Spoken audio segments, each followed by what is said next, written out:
Ma sœur, voici le bras qui venge nos deux frères. Le bras qui rompt le cours de nos destins contraires, qui nous rend maîtres d'âme. Enfin, voici le bras qui seul fait aujourd'hui le sort de deux États. Vois ces marques d'honneur, ces témoins de ma gloire, et rends ce que tu dois à l'heure de ma victoire. Recevez donc mes pleurs. C'est ce que je lui dois. Rome n'en veut point voir après de tels exploits. Et nous deux frères morts dans le malheur des armes sont trop payés de sang pour exiger des larmes. Quand la perte est vengée, on n'a plus rien perdu. Puisqu'ils sont satisfaits par le sang répandu, je cesserai pour eux de paraître affligé. Et j'oublierai leur mort que vous avez vengée. Mais qui me vengera de celle d'un amant pour me faire oublier sa perte en un moment? Que dis-tu, malheureuse? Oh mon cher Curias! Oh, du même. D'une indigne sœur insupportable audace. Un ennemi public dont je reviens vainqueur, le nom est dans ta bouche et l'amour dans ton cœur. Ton ardeur criminelle à la vengeance aspire. Ta bouche la réclame et ton cœur la respire. Règle mieux ta passion et suis-moi tes désirs. Ne me fais plus souffrir d'entendre tes soupirs. Tes flammes, désormais, doivent être étouffées. Bannis de ton âme et songe à mes trophées. Qu'il soit dorénavant ton unique entretien. Donne-moi donc, barbare, un cœur comme le tien. Et si tu veux enfin que je t'ouvre mon âme, rends-moi mon Curias et laisse agir ma flamme. Ma joie et les douleurs dépendaient de son sort.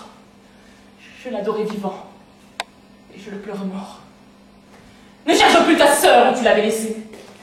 Tu ne revois en moi qu'une amante offensée, qui comme une furie attachée à tes pas, te va incessamment reprocher son trépas.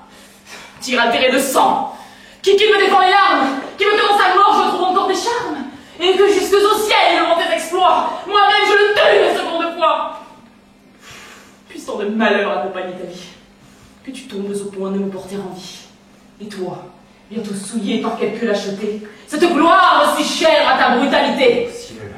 Au ciel qui vit jamais une pareille rage, crois-tu donc que je sois insensible à l'outrage? Que je souffre en mon sang ce même déshonneur? Aime cette mort qui fait notre bonheur, et préfère du moins au souvenir d'un homme ce que doit ta naissance aux intérêts de Rome. Rome, l'unique objet de mon ressentiment. Rome, à qui vient ton bras d'immoler mon amant? Rome, qui t'a vu naître et que ton cœur adore. Rome, enfin que je hais, parce qu'elle t'honore. Puis puissent tous ses voisins ensemble conjurer, s'appeler ses fondements encore mal assurés. Et si ce n'est assez de toute l'Italie, que l'Orient contraigne à l'Occident s'allie, que son peuple uni de le bout de l'hiver, pas de passe pour la détruire, et les monts et les mers, qu'elle même sur soi renverse ses murailles et de ses propres mains déchire ses entrailles, que le courroux du ciel allumé par mes feux fasse pleuvoir sur elle un tel joue de feu, puis sèche de mes yeux et voir tomber ce foudre, voir ses mises en cendres et tes lauriers en poudre, voir le dernier Romain à son dernier soupir, moi seul en être cause et mourir de plaisir. C'est trop! Ma patience à la raison fait place! Va dedans, ils vont faire plaindre ton Curias! Ainsi reçoivent un châtiment soudain, quiconque ose pleurer un ennemi romain!